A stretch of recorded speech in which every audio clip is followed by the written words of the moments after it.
And we're live. Hey, everybody, and welcome to the Multiverse Show, episode 102. Yeah, we're on 102 now. Getting up in the course load a little bit, so we're going to get things rolling here by doing a little bit of our intros. Real quick, we got to introduce the voice of the people, the Titan of Texas himself, Fame Entertainment.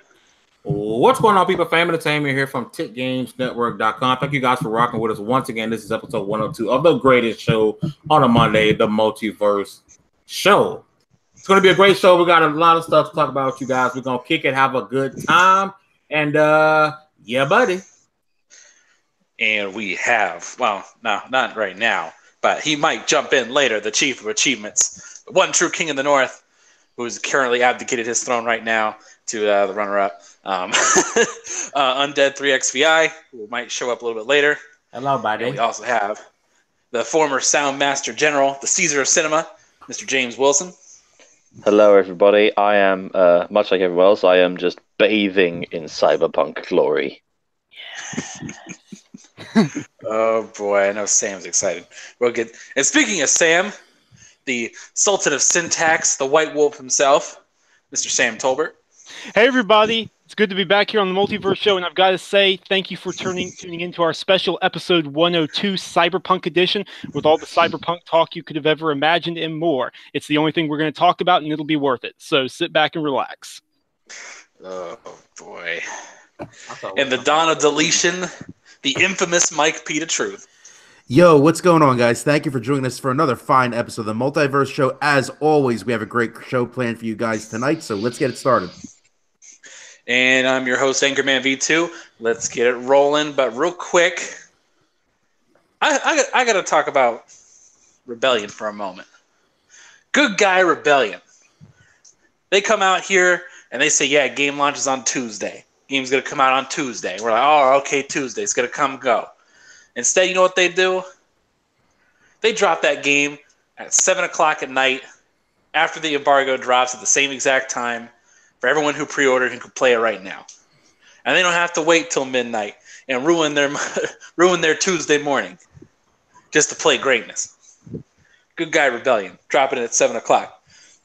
I give them the same respect I gave CD Projekt Red for dropping that game like at 6 o'clock at night for Witcher 3. Mad respect. But actually, speaking of Strange Brigade, so we actually have, Sam, your review just dropped for Strange Brigade. Can you give people a kind of a brief summary real quick? Sure. So if you somehow have been under a rock and you don't exactly know what Strange Brigade is, it's Rebellion Development's latest title. They're the people who made, among other things, Zombie Army Trilogy, the Sniper Elite franchise, the AVP games back in the day. And Strange Brigade is alternate history 1930s, where the British Empire is defended from mystical, mysterious, and otherwise supernatural threats by the titular Strange Brigade, a collection of individuals who have magic amulets that they can use to defeat the souls of undead, solve puzzles, and things like that. They operate out of a really cool airship. It's pretty darn awesome. And the entire game is narrated by an overly enthusiastic Saturday morning serial episode type guy. And he has this fondness for alliteration, so every single thing you do is going to get commented on, and then some. There's some barrels in your way. What ho! Is the titular Strange Brigade going to be faced with adversary yet again? Oh no, they'll just shoot their way through it. And it's like that through the entire game, but somehow it doesn't get annoying. It's actually really cool, and it's just this jolly, refreshing, laid-back tone. You kill undead mummies and giant scarabs and scorpions and jackals and things like that. You solve puzzles, you collect treasure, you buy new guns, you collect gems to upgrade your guns. There's basically no plot, but the plot isn't really the point. The point is for you to have fun. So don't go in expecting a deep mystery or anything like that. You're trying to stop an evil witch queen in Egypt. That's literally all there is to it. But the gameplay is really satisfying. The one downfall, though, and it's a pretty big downfall, is it's geared around co-op. Just because you can play by yourself, you're really, really not supposed to. It's misery, because these puzzles border on impossible with the timing, how you have to run from place to place, and you have to shoot this, and now you have to go memorize that. It's not designed around that. Get yourself at least one friend to play it with before you try it out, and you'll have a good time. Yeah, I'm going to concur. I've played this game a number of times at different events because I know some people at Rebellion. It is a absolute blast playing with people, and I've only ever played it in a co-op setting, luckily with people who either do PR for the game or made it, so they know everything what to do, and it's a very enjoyable experience. And you're right, the voiceover, oh, it's something like this. It's very exciting. It's great. It is really, really good fun. Mm-hmm. Fame, you know what this sounds like to me? What? What people wanted the Order 1886 to be? 4-player, third-person shooter, co-op. Sounds true. So you said this is my replacement for us not having an Order 1887. Although there's talks about a sequel. Bro, I will There's lose talks it. about it not happening. Man, shut up. Lose it. We could dream, damn it. Dude, I want it. Dude, I will be happy. I will be so happy if it happens, but it's not going to happen. Dude, speaking of happy, so I was at work today and I almost screamed like a little girl when I saw the trailer for, come on, guys. Oh, Streets of Rage. Streets of Rage 4, baby. Yes. Dude, I saw you freaking out on Twitter. It was so funny. I'm a Blaze is one of my favorite characters, like in video games. I love Blaze. Like it's kind of weird that they're only doing Axel and Blaze. So I'm wondering if they're gonna like add in the third character at some point. Was it Adam? What was his name? I can't remember his name. But the fact that they're releasing this game, I'm definitely buying it on the Switch. It's a Switch type game for me. That's definitely a day one buy. It better be no more than $30. And Streets of Rage 4 is my game. I cannot wait. Like giddy happy, dude. Like I was more excited for that than the Cyberpunk gameplay. It was like totally out of left field, that announcement too. So good. And then they had the iconic drop down from the top of the city and that freaking music. You guys have no idea. Streets of Rage, the first one, some of the best music you'll ever hear in like video games, like ever. And so they had the iconic drop down from the top of the city and had that music. The moment I saw that drop down, I was like, yes, this is it. And they showed Axel, and when they showed Blaze, I lost it. I lost it. Like, I can't wait. Jeez, I'm sorry. I'm a fanboy. I love it. I can't wait. Dude, it's gonna be fun. Man, there's so much good gaming vibes going on lately. But I do want to kind of do something real quick before we get too far into the episode. For those of you guys who do know, over the weekend there was a shooting over in Jacksonville, Florida, and I'm not sure what the death count is. I think it was 4. I'm not quite sure. Last count I remember was at least 11. 11 injured. I know. Yeah, there were a lot of people who were shot, but not people who died. 4 deceased, 11 injured. Beg your pardon. Yeah, and it was absolutely terrible. This happened at a Madden tournament. We do know who. Well, we have the suspect for the shooter, and it's absolutely terrible. Yeah, it's just absolutely terrible. You know what sucks about this? It was maybe 2 weeks ago. I was literally, because a lot of people don't know, before I really got into gaming, right, I was considered a casual because all I did was play Madden. I was a big Madden player. I would travel and go to different tournaments. I was a competitive Madden player. Madden was life to me. And about 2 months ago, I sat in my barrel talking to my wife. I said, you know what, babe? I may go back into competitive Madden. And then this happened. I'm like, it just, now I'm like, I'll never go back. This is too much of a stain. And it sucks, man. Rest in peace to those 4 people who passed away, man. It was, and then the guy who did it, he was a coward. Mad because you lost. You pre-planned an attack for when you lose, you will wild out like that. The worst part of it is we're gonna get back to video games make people violent again. Of course. It always comes back to. Yeah, and really before I kind of want to finish with this topic and do a moment of silence in a little bit, but any other thoughts about this particular event, guys? Fuck that guy. Yeah, co-signed. And that'll be our 1 F-bomb for the night. Yep. Well that's deserved. worthwhile. Yeah, just horrible. I don't know his name and I don't want to. No, Nobody don't should. share his name. Give no recognition to this. Yeah. And this is I don't want to say this is true, but I think this is the first really attack we've had for a gaming event like this. I don't recall there a few being years a back. big I remember a shooting. few years back there was a big threat at a Pokemon tournament. Yeah, I remember a threat. Yeah. There was a big threat. I don't think anything actually happened, though. Mm.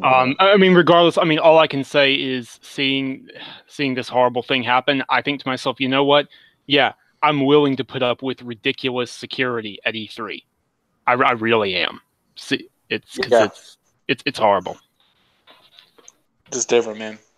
Yeah, I'll do a brief, just a moment of silence while we kind of just respect the dead and the injured, and just to our gaming brethren.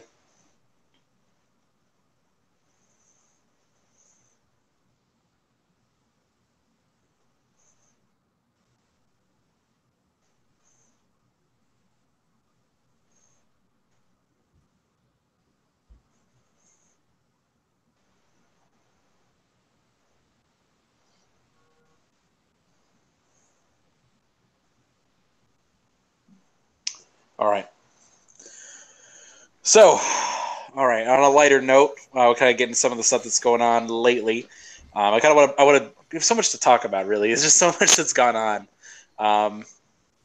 I guess let's start with the Spider-Man situation. So, Sam, kind of get people up to speed here. What's going on with this the latest Spider-Man shenanigans? Oh, He did it. Got him, coach. Wow. I have so many colorful words for you right now, but this is a family show. Okay, so basically, as people are prone to do, when there's a big game coming up, there's a lot of discussion over whether or not the game looks as good as it did beforehand, whether or not certain things have been, shall we say, downgraded. Yes, that fabulous YouTuber word in all caps, sometimes in glaring red or ugly orange fonts to capture those attentions and get those clicks. Downgraded. Well, according to a screenshot that is now circulating, Marvel's Spider-Man, which is launching in under 2 weeks, has been horribly downgraded. And the comparison, you can find it on Twitter. I don't particularly care to link to it, shows one image, which is the updated 2018 version of a scene from the 2017 E3 demo. And this scene, it's clearly the same exact one. There's no confusing. It's the same little slice of gameplay, is less detailed. Ugh, can't talk. There's a lot of blur. The textures on Spider-Man's suit don't look quite as clear. You know, it's a little fuzzy. There's puddles missing. Objects in the background are gone. The glass doesn't look as right. It's just a mess. And so the raging debate right now is this one of those situations, a la Watch Dogs, where there has been a horrible downgrade in order to get the game to work? Or is this a situation where, a la Horizon Zero Dawn / God of War / Detroit, the game was, someone took a screenshot from a blurry, compressed YouTube image, compressed it even more.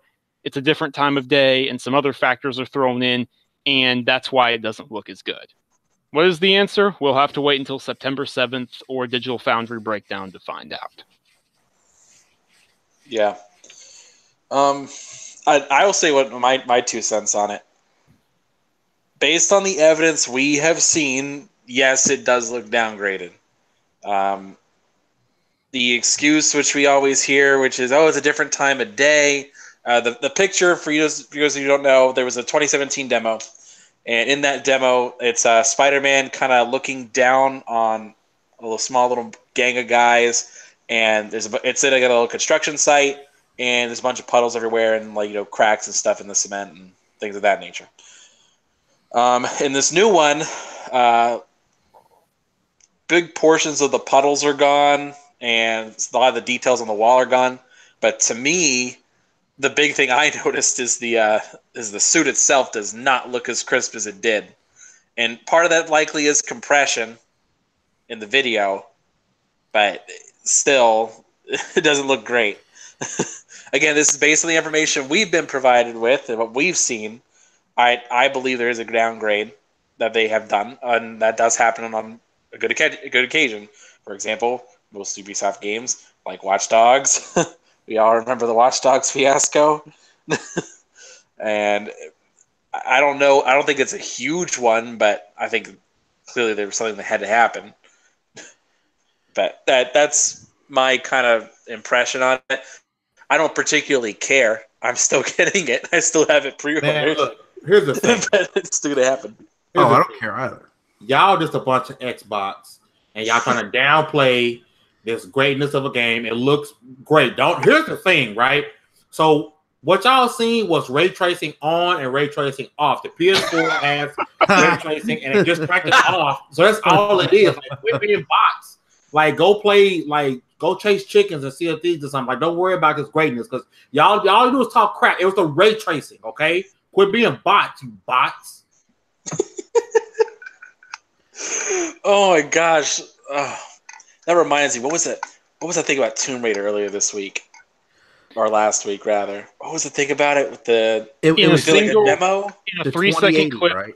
There wasn't a splash when Lara... a visible splash. That was and it terrible. was when Lara jumped into a giant pool of water. And that was, having played it and knowing that there is splashing when she jumps in the water in the game, that was likely a snippet that PR got a hold of from a way earlier build and threw it into the trailer to compose everything. Oh, that was funny. But yeah, anyway, back to Spider-Man. I mean, Mike, you had an interesting point of view. I mean, it's noticeably downgraded. Now, mind you, it's a really small sample size. It's only one screenshot, and I do still think that the game is going to look good. But I mean, it is noticeably downgraded. But it is what it is. Like I said, I think the game is still going to look good. What I find interesting is that all the people a week, 2 weeks ago that were running around talking about, oh, Forza Horizon 4 is downgraded. Now that Spider-Man is downgraded, they're in full-on damage control mode. And I'm just sitting there wondering, like, where is that same energy? How come you aren't bringing that same energy now? Yeah, how can a game be downgraded if it's not out yet? But like you're right, the energy isn't the same. Like, here's the thing. No one's saying the game looks bad. The game still looks great. But there is some you have to at one point believe what your eyes tell you and not what a developer or a community manager is trying to tell you, right? Even a scene where he's like twisting and the original trailer, we saw his eyes squint, and this one his eyes are like wide open. They aren't squinting or anything. I got the game pre-ordered, paid off, have it coming. I'm gonna pick it up day one. That's not changing. I just want people, like Mike said, I want the same defense when it comes to Forza Horizon 4. I want the same defense for any game. Oh, don't judge the game until it comes out, but you guys are quick to judge Crackdown 3 or whatever the case may be. If you want to give a game a time to polish, do that for every game, not just certain games. Come on. Be better. No, be great. Be greater. I'm sorry. And also stinks with Spider-Man also because apparently I think YouTube is the guilty culprit, or the site that's the culprit. People are leaking a lot of spoilers for it. Okay, so yeah, seriously, and this happened for God of War as well. Fortunately, I didn't have anything spoiled, but I know of people who did have God of War spoiled for them because there was nothing worth spoiling in God of War. I'll deal with you later. Because clickbait YouTubers, love to spoil things. OMG, final boss. OMG, here's this plot twist with all the details right there in the frame. Don't go on YouTube if you care about Spider-Man. Seriously. Spoiler alert, Spider-Man's uncle dies, and he has to cope with that throughout the game. And also, with power comes. It's on the tip of my tongue. It's on the tip of my tongue. There's something about this. Fame and fortune. No, it wasn't fame and fortune. What was it? With great power and bad hair, spandex. you can be the president. No, that's not it. With great tan and great small hands, you can. With loads of money, and if people die around you, and if you're afraid of bats, no, I'm really off here. No. Oh, but speaking of Batman, guess who just got cast as Thomas Wayne in the Joker movie? Alec Baldwin. Alec Baldwin. Oh, Wow. Yeah, I saw. I was like, really, Hey, Alec Baldwin? that's Oh. good. Have you You guys know not seen the what? Hunt? Have you not seen the Hunt for Red October? There could Yeah, be. that was a long time ago, dude. That was a long time ago. I Yeah, love but- that movie. I love that Also, movie. like, how long is Thomas Wayne really going to be in a Batman movie? We don't know. I'd rather have Negan. What happened to the connected DC universe? Wait, do you mean What Jeffrey happened? Dean Morgan or what? Yeah, he was Thomas Wayne in Batman vs Superman. Oh, Hey, was this is he? kind of Okay. left field. Yeah. But have you guys seen Teen Titans Go? No. The show Teen or the Titans Go to movie? the movies. Teen Titans Go to the movies? Yes, that's what I meant. I heard it Oh, was hilarious. It's Two so things that funny. were awesome. Number one, they had the goat in there. Number two, the scene where Batman and Superman were going at it, and it was like, "What's your mother's name?" Like, it was absolutely hilarious. Like, it was So so funny. good, dude. I love that film. I'll wait for it to come to HBO or something. You're gonna love yeah. it, dude. It's hilarious. I heard it was hilarious. I can't see myself in that theater though. Oh, wait, can I? While we're talking of films and cinemas, can I ask you guys a quick question? So I hear a lot about Movie Pass and how it's really weird. What's up with that? I don't know. I know supposedly one weekend they actually ran out of money to pay for people's tickets. Okay, so like, Sam, don't you know about this? I don't know. So I was talking to somebody about it. Yeah, a little bit. Basically, they're dealing with a lot of objections, particularly from AMC theaters over here. AMC in particular really doesn't like it. It's sort of eating into their cost and their profits. And so in July, what happened is the service was actually forced to shut down for a little over a full day because they had to negotiate money for a loan in order to actually pay things out. And they've been reducing the plan down, such as it went from unlimited to only 3 no-cost tickets per month, which is, if you're a movie buff, that's kind of a big deal. You're kind of defeating part of the point around the service entirely. And there's a lot of new fees and things like that. So it's just, it's not looking good right now. We're kind of just waiting for it to collapse. yeah, because I hear about all this stuff and I think it's mental. Because in Britain we have 3 major cinemas: View, Odeon, and Cineworld. Odeon is owned by AMC. And for Odeon and Cineworld, we have things called the Unlimited for Cineworld and the Limitless card for Odeon, where you pay a monthly fee directly to the cinema company, and you can see as many films as you want, and that's it, and there's no catch. So I hear things about this in Movie Pass, and it makes me wonder what the hell is going on. Yeah, I feel like there's still just a better way to do it, because if you've noticed lately, everything's kind of going to this subscription the way model. we do in Britain is the way. Oh, fun fact, James. Odeon, yeah, they're owned by AMC. I know, I said that. Oh, you did? Well, you glitched out for me. So. I didn't hear that. That is a really specific blur in that case. Yeah, that was. Jeez. So now, based on this, we all know that Sam doesn't listen to the rest of us when we talk. Yes. Nah, just you. Oh, oh, No, that was Dude. very good. That was very good, Sam. Well done. I give you props. Yeah, but anyway, yeah, things was going on. Everything's moving towards this subscription model, and with movies especially, I just don't know how it's going to work. Like, at least right now, at least in terms of finding a way that is compelling enough and at a decent price point where everybody's getting what they need. Like, I really don't know. And there's got to be a better way of doing it. And didn't someone else announce like a competitor? I think it's like a month or two ago, right? So it's a very specific brand. It's not AMC, is it? You guys remember this? Actually, no. No, I don't Someone remember. announced a competing product to Movie Pass. I actually do. I do know what you're talking about, but I can't remember who did it. If it's going to be somebody, it would be AMC, purely because they've seen a company that they own use the Limitless system in Britain, and why not just? it's so weird that they don't just do what Britain does, because it works. Yeah, Because I can tell you, because I work in the cinema and I have the demographics that 70% of the business that we do is with people who have limitless cards. AMC Stubbs A-list. That's what it is. So that's what the competition was. That's a terrible name. Yeah, it's a terrible name. Well, I mean, AMC A-list. I don't know. Anyway, MoviePass currently, as it's set up now, so it's going to be $14.95 a month, and you can watch 3 movies. Their first run, but there's no frills, no anything else. It's just here's the movie. And if I understand correctly, there's like limitations on when you can go. Like you can't go the night of, like a premiere. You have to go like during a matinee or something like that. Currently, the AMC competition is it's going to be almost $20 a month.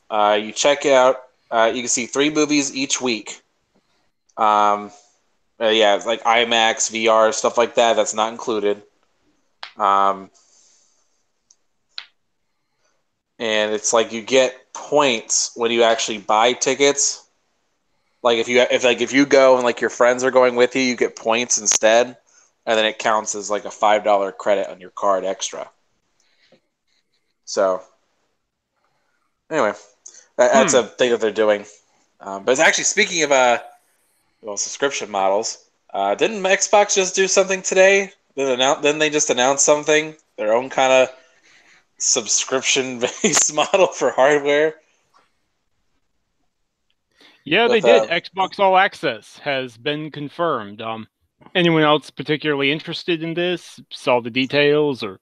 I did not get a chance to see the details. What are they charging for it? What are they doing? Okay, so sorry, go ahead, Mike. It's fine. I was going to say, so basically what I read is that it's it works by, it's a line of credit actually that's offered through Dell, I believe. And I think the pricing is, if it's for an Xbox One S, it's $22 a month, I believe. And for an Xbox One X, it's $35 a month. And you get 2 years of Game Pass, 2 years of Gold. It's 2 years, but there's no prepayment penalty, so you don't have to make the minimum payments on it. Huh. Right. So just like Mike said, it's offered right now. It's just through the Microsoft Store in the USA. Maybe they'll bring it to other markets if it proves to be a success. We're not sure. But for now, what it is you can get an S or an X, like you said, 22 or 35, respectively.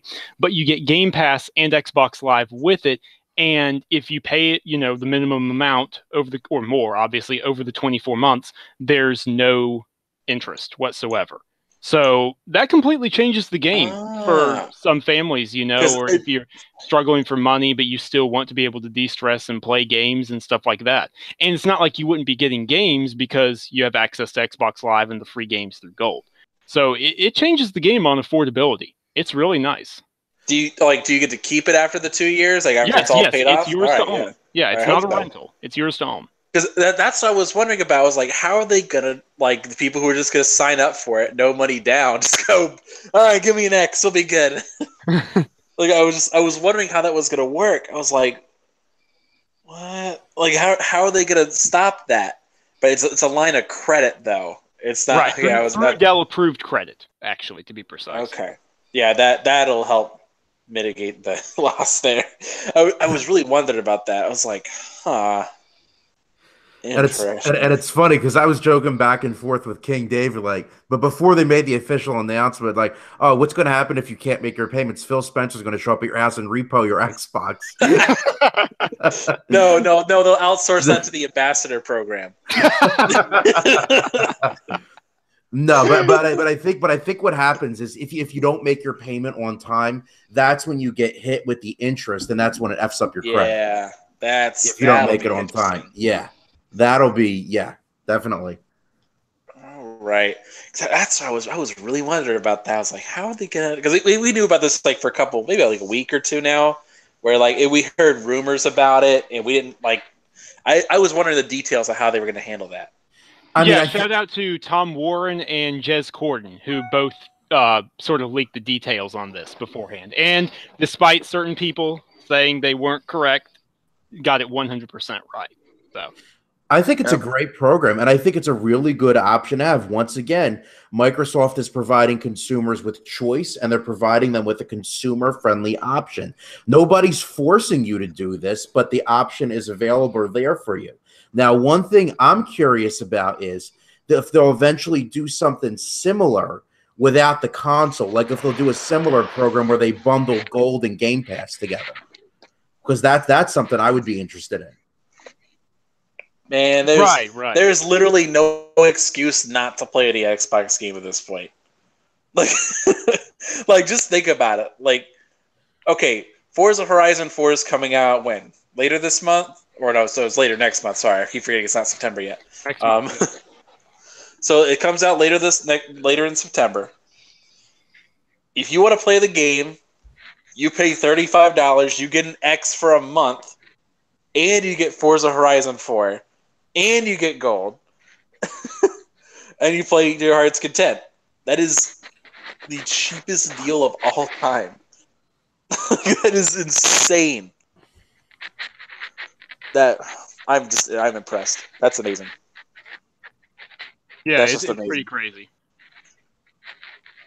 Yeah. You know, the people who, pardon me. No, go ahead, dude. Go ahead. I was trying to ask you at the same time.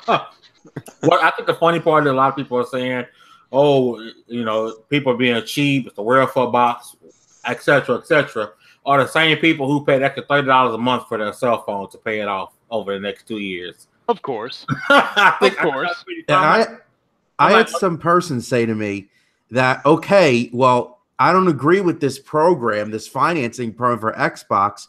You should just put it on your credit card instead. And I'm thinking to myself, what's the difference? Why? You pay more. You're still paying it off over time, but with your credit card, you're paying interest on it. Like, why? Why is that a better option?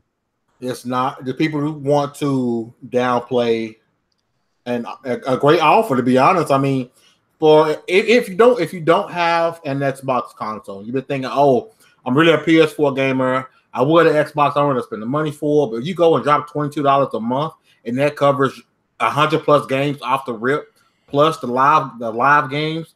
I mean, if you pay month to month for Gold and Game Pass, you're paying $20 by itself. Add $2, you got a console on top of that. It's an incredible deal for the people who looking at it sideways. All y'all better show me a receipt that you went in and bought your Galaxy Note 8 or 9. Right out, straight up. You're not paying an extra $40 a month of your bill. Show it to me, because if you're paying an extra $30 a month for your phone, it's the same thing with this console. On a side note, I give it a year and a half to 2 years before we get a commercial. You know how T-Mobile does Netflix and Sprint does Hulu. Give it a year before Verizon or AT&T say get Xbox Live Gold and Game Pass when you come and purchase your Galaxy S12. Watch, guarantee it. I just crunched the numbers on this, by the way. I just want to see, like, okay, so 2 years of Gold, $60 each.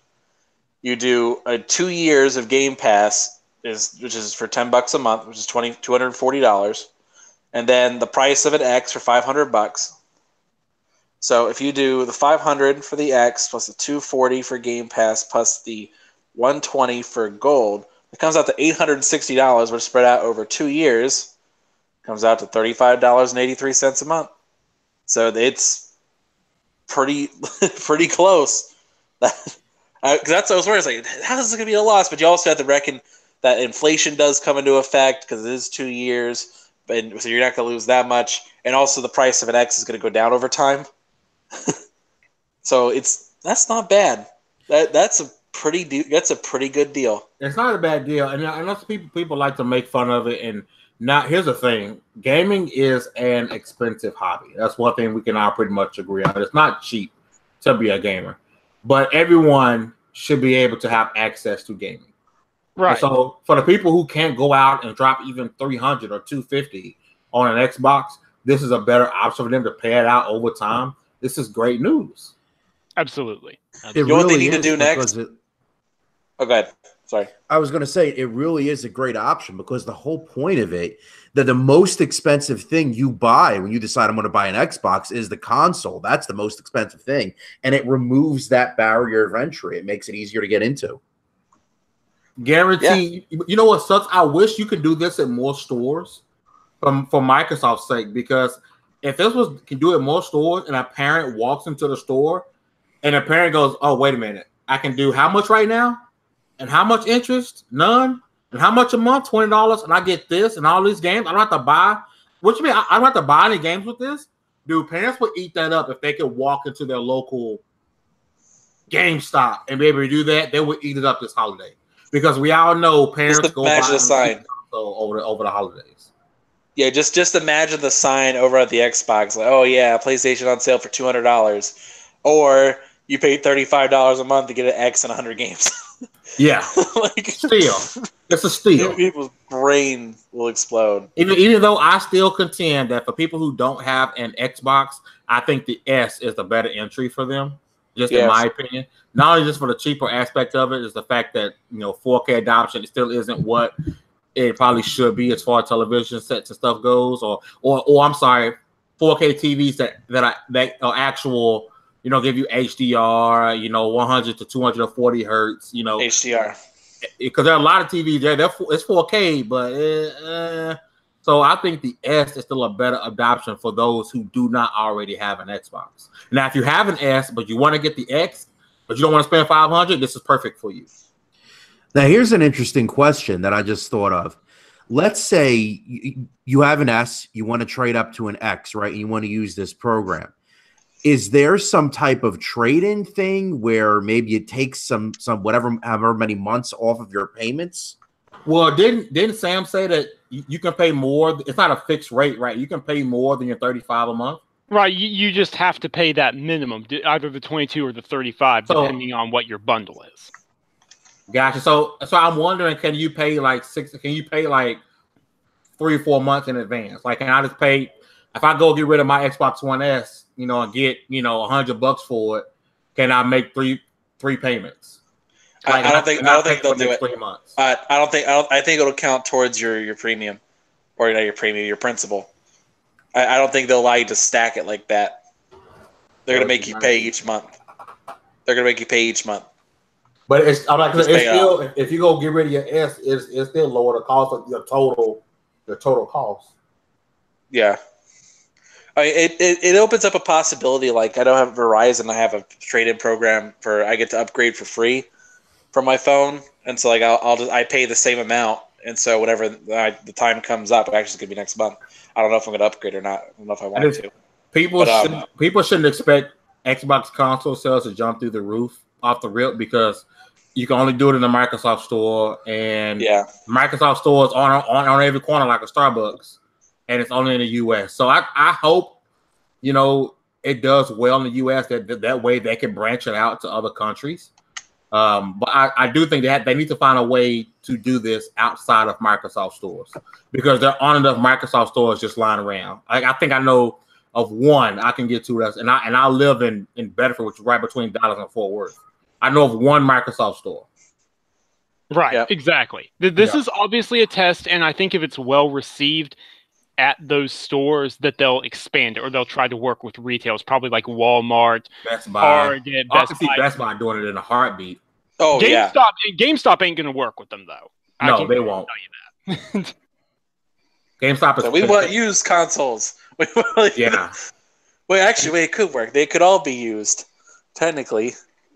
Like, you get a new one, but then whenever they default on their payments because it's GameStop, they'll be used now. Now Xbox needs to do it with refurb Xbox Ones, and it'd be $10 a month. But this is a refurb. Yeah. Oh man, that's gonna be. Hey guys. Yeah.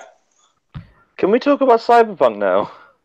Seriously. I guess so. We can talk about Cyberpunk. We held off you on too long.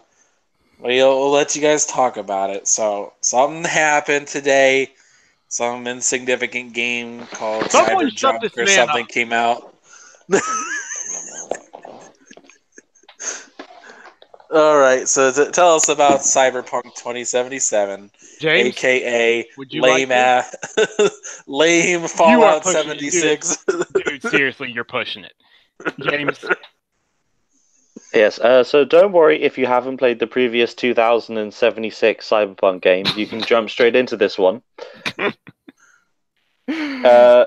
For those who don't know, Cyberpunk 2077 is the new game from CD Projekt Red, developers of the Witcher series. And they, out of goddamn nowhere, released 48 minutes of gameplay.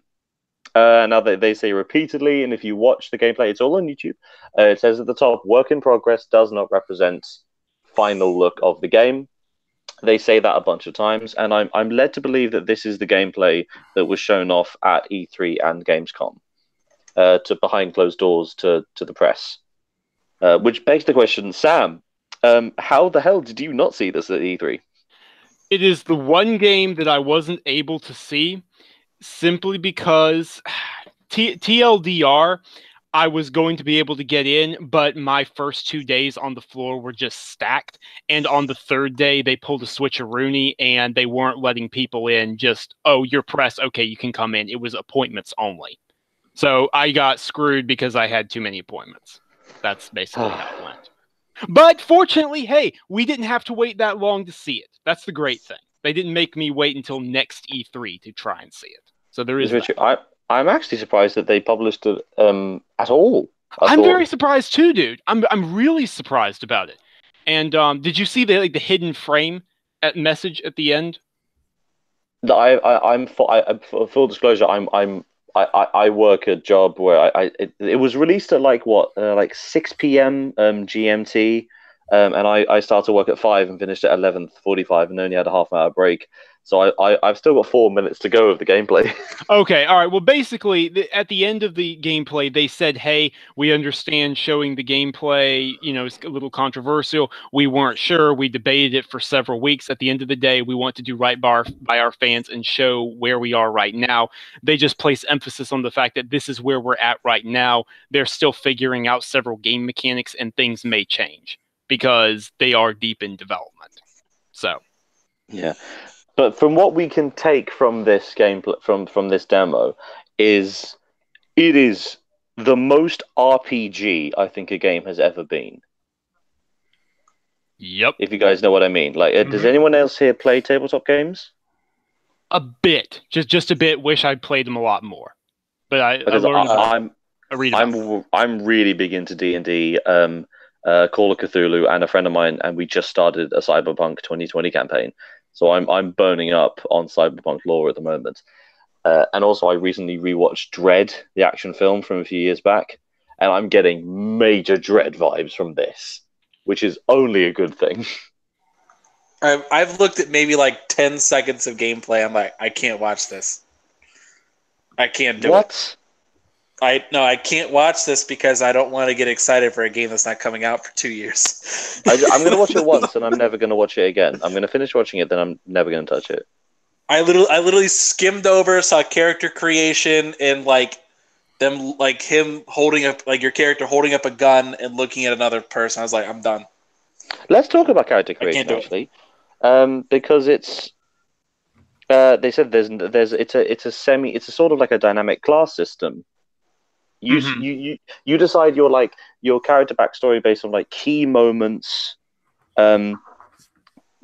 loosely what kind of play you want to go. If it's netrunner, so if you're a hacker, if it's more melee stuff, if it's more firearms, if it's more augmented. But the rest of the stuff is developed by the decisions in the game.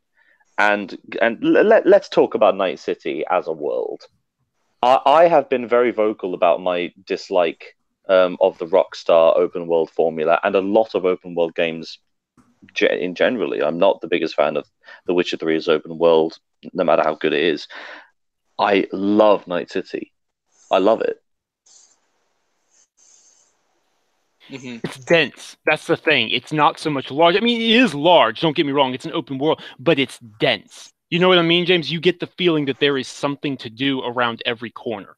There's people around every corner. It's lived in. It actually, this will tickle Anchor's fancy. It reminds me of an Arcane Studios game where, those immersive sim qualities, where everything is just packed and there's items to interact with, and it feels like everything has a purpose. It's not clutter.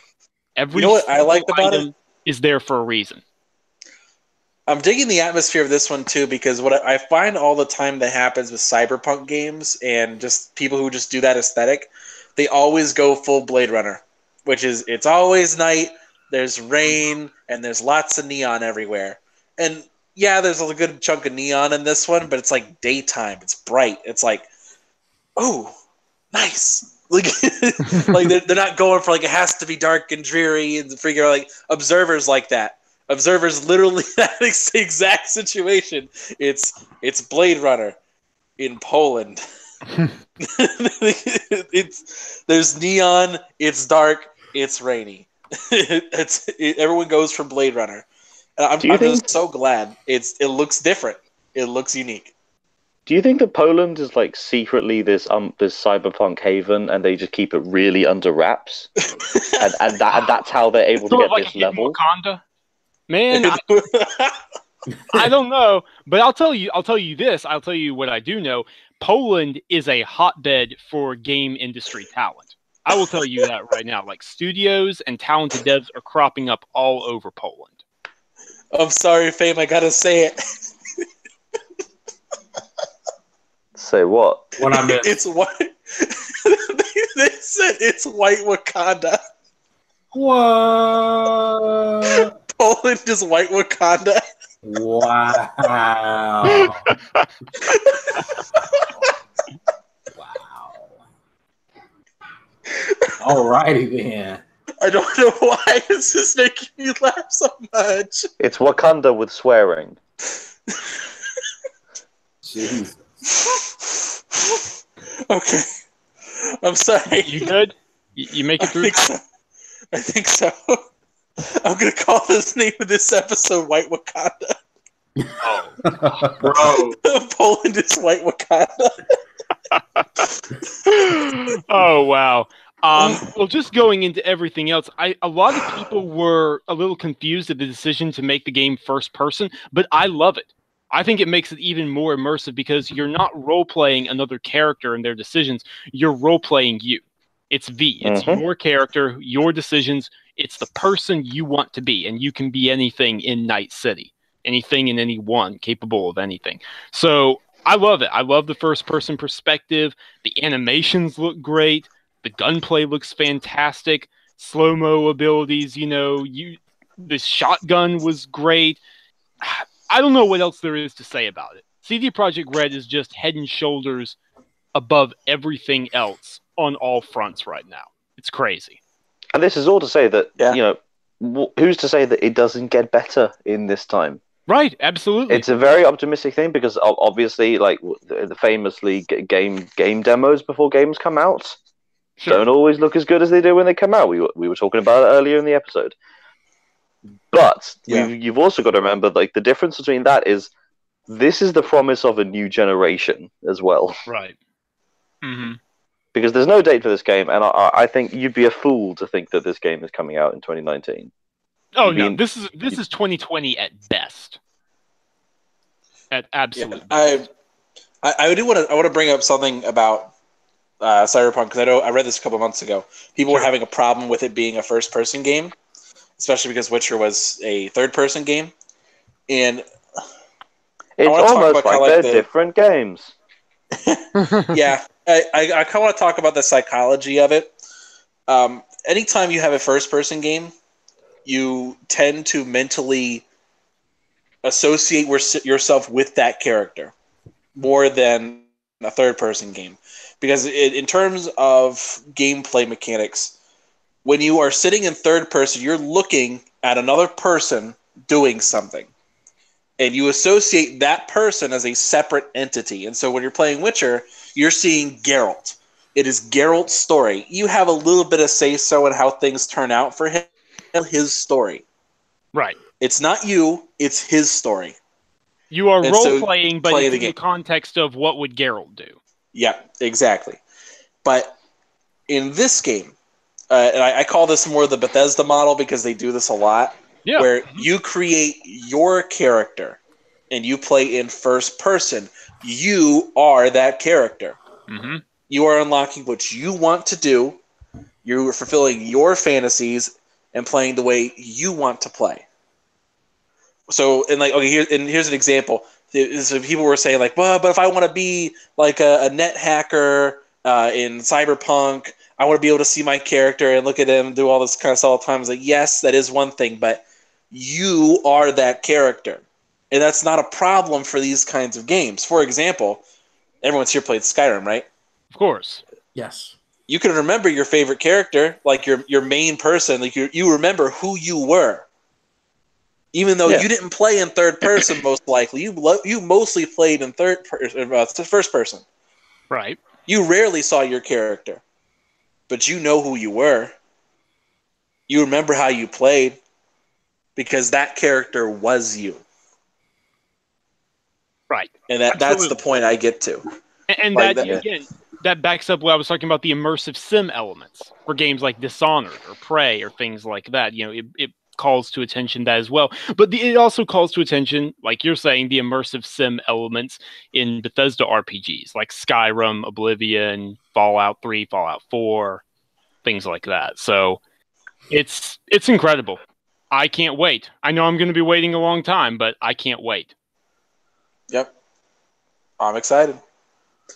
Anything else you want to talk about before we wrap things up here? We could talk about the situation for 30 minutes if you want. Nah, not tonight. I actually have a last-minute topic, if you guys don't mind. This just sort of came out of left field. With Cyberpunk likely falling in 2020, and we feel like 2020 is likely next gen, so there's a good chance it'll be a cross-gen title. What other games that have currently been announced do you guys think aren't making 2019? They're making 2020, and as a result... Yes. Yeah, no way. That's crazy. No way. Agreed. Right down. I'm playing. Star Citizen. No. We're talking about games that will eventually come out. I'm gonna throw a bit of a controversial one out there, perhaps. You gonna say Days Gone? No, Last of Us Part 2. I do not think that's a 2019 game. So many people just I don't think it is. Sorry, James. I couldn't quite hear you. What'd you say? I agree with you. I don't think it's going to be 2019. We would know by now. We would know by now. Agreed. Absolutely. Keep in mind, Days Gone was originally scheduled to be a 2018 game back in 2017, and then they moved it even further. At E3 2017, they said God of War and Detroit were early 2018. We have no year whatsoever for Last of Us or Death Stranding. So, yeah, I'm in the same boat. I do not think that that's coming out in 2019. No way. The Last of Us 2 will be a PS5 launch game. Disagree there. I disagree there. And that's coming out in 2020. It will close out but the original The Last of Us came out in June 2013, months after Sony had revealed the PS4. Yeah. They'll close out the PS4 the same way they closed out the PS3. So that means they'll close it out. Yeah, Last of Us Part 2 remastered. Yeah, we're going to get a remaster. That's what you're saying. Yes, I am. And dude, I'll take it a step further. They're going to announce a Gran Turismo game that will release in 2021 on the PS4. Bookmark this. They did the exact same darn thing for the PS3. Defying all logic. Yep. That's the one thing about this generation that has pissed me off, and because nobody listened when the generation started, it's going to happen again. We're going to get remasters all next gen too, because we said it'll be okay. That's fine. I'll pay for it, and they're going to be $60 remasters, just like last time, and I'm going to be disappointed. Again. Now, here's the thing, though. Will they, though? Because we know Xbox is supporting back compat, and PlayStation utter fools not to, and so they're probably going to do it as well. We didn't have back compat at the start of this gen. That throws a monkey wrench into the equation. Yeah. I don't know. I really don't know.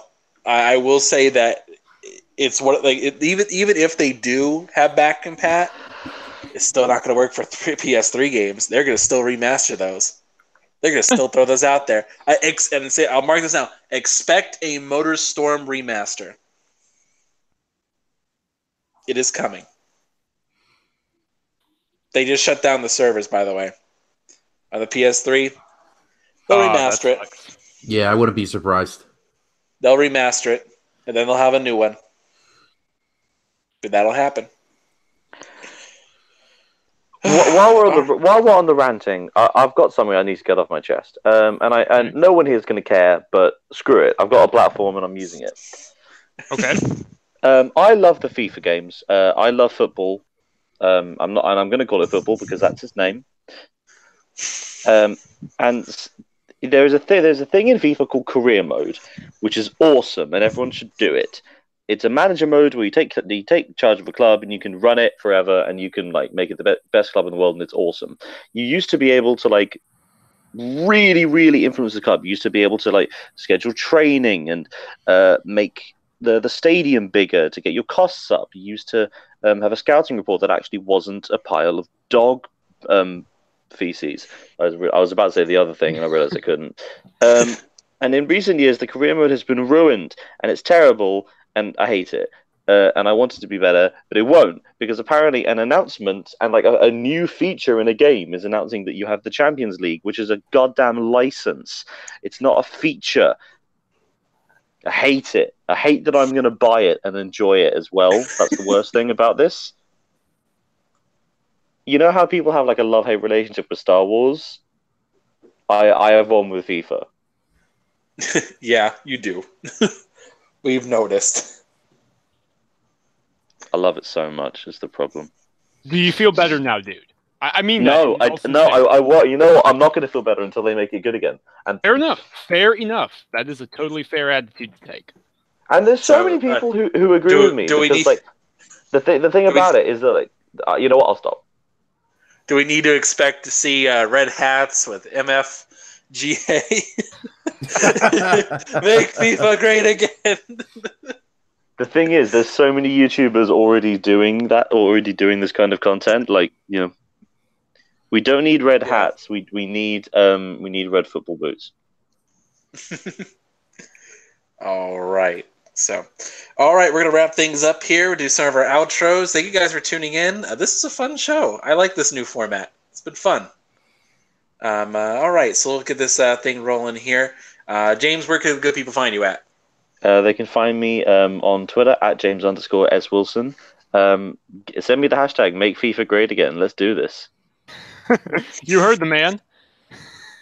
All right, Sam.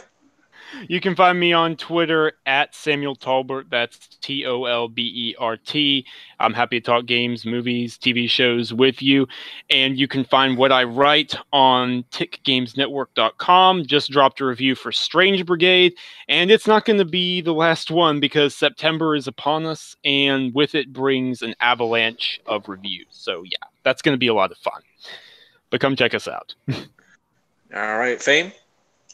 Yo, it's Fame Entertainment from TickGamesNetwork.com. As you guys check me out on Twitter at FameENT. Come to this channel every other Wednesday for the Double XP podcast. We be cussing and stuff. I would say check out one of my articles on TickGamesNetwork.com, but I'd be too lazy to write. But it's coming. It's coming. Thank you guys for rocking with us once again. It's been real. And yeah, buddy. All right, Mike.